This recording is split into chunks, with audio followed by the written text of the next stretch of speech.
Hi everyone, it's Dr. Ramani. Welcome back to this YouTube channel on narcissism. One of the hardest things about, I think, being a person, but definitely in narcissistic relationships is really hard, is that multiple things can be true at the same time. And this is something that can make healing, it can make navigating these waters, it can make even being in therapy about these really tricky. So let's talk about that. A narcissistic relationship is a place where, I think this is true of any relationship, but it's really more difficult here. But it's a place where multiple truths can simultaneously coexist. So let's try it like this. I have a partner. My partner is attractive and successful. My partner is charismatic and charming.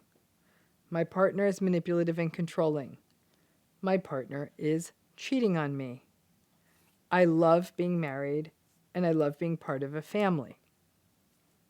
All of those things can simultaneously be true. And that really, really is difficult. So what do you do with that? Because that's the fact. They're all true at the same time. In life, multiple truths come up all the time. It's actually what makes being a person so hard. I want to go out with my friends tonight. The restaurant they are going to is expensive. I can't afford the cost of that restaurant. So, in this example, it's a silly example, but all of those things are also true. And that means that making a decision becomes uncomfortable. And it might even make us uncomfortable about our life circumstance. It can make us angry. We either have to put ourselves in a precarious situation, maybe borrowing money or taking on debt, or an uncomfortable situation, I may have to borrow or let them know I can't afford it, or a situation that feels sad or leaves us feeling let down. I'm going to have to miss this night out. I can't afford to go.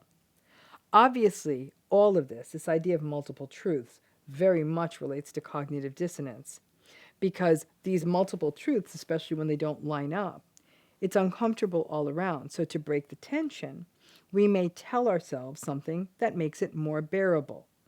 You might say something like, I've heard that restaurant's not very good and it's probably not going to be that fun. I've heard that it's overpriced for what you get, and I'm definitely going to have more fun at home. Now, what I'm giving you here is a low stakes example just to make a point.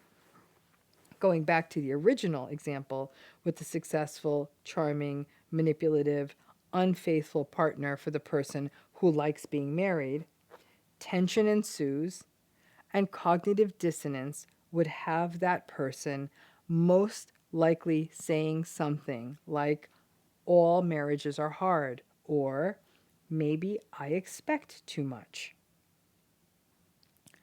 But the concept of multiple truths goes above and beyond just cognitive dissonance, though it's a big part of it. The multiple truths of it all is why these relationships are so difficult. The narcissistic person may be your partner, your parent, your friend, or your sibling. There's a history. People may like them. They may sometimes or often treat you badly. It doesn't line up, and your truths may be very different than another person's truths about the same narcissistic person. People don't love talking about narcissistic relationships unless they are in one or have been in one themselves. I'll tell you that right now. This is not a conversation people want to have unless they've been there. Many other people view the framework of reflecting on narcissism or opining that a person's behavioral patterns are narcissistic as judgy or dismissive or just mean. The multiple truths of it all can actually help you understand why this is all such a mess for you, because it also allows you to balance what may be a difficult history for the narcissistic person themselves. I'll give you an example. My parent has been invalidating me since I was a child. The community I grew up in thinks my parent is a solid person and a pillar of the community. Other family members think that my parent is generous. My parent had a knack for waiting until the family was behind closed doors before yelling and flying into an abusive rage. My parent grew up with an alcoholic and abusive father. My parents' own parents divorced when my parent was a small child, and that intensified the abuse. My parent is successful and was a good financial provider. For lots of people out there, laying out the multiple truths is something you often don't do in a narcissistic relationship, at least not in black and white right there on paper in front of you. The key is to remember that multiple things can be true at the same time. In our zeal or need to make it all good or all bad, it can lead us to missing how complex all of this is, because it can be all of these things all at once. When you are able to be and recognize the multiple truths, it actually, strange as it may sound, ultimately can be easier to think about it, talk about it, and understand why you are so confused without blaming yourself. In our social media, quick bites of information world that we live in, we want things to be simple. That things are simple, straightforward, can be boiled down to good or bad, happy or sad, healthy or unhealthy. It's what we want. But human relationships and human experience don't work that way. Definitely not narcissistic relationships. I know that many people grapple with this idea of just writing a significant relationship, writing it off, a significant relationship in their lives as it being narcissistic or toxic, instead of getting caught up and that idea. Instead of getting caught up in the idea of like, oh, I'm going to get rid of it, it's toxic. It may be much more useful to think about it through the lens of multiple truths, not justify it, but see how complicated it is.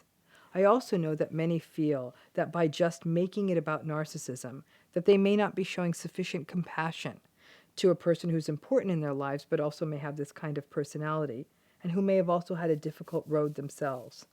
Multiple truths, using that as a model, allows you to acknowledge the difficult road that person has, and simultaneously recognizing that the behavior they're showing to you now is unacceptable. Holding all of these things at the same time can actually be an avenue to allow you to retain compassion in your heart, but also critically assess the fact that you're being treated really badly. I'm not saying any of this is comfortable, but it allows you, it gives you a more nuanced frame. And again, I'm also not saying it's going to make decision making or boundaries or any of it easier.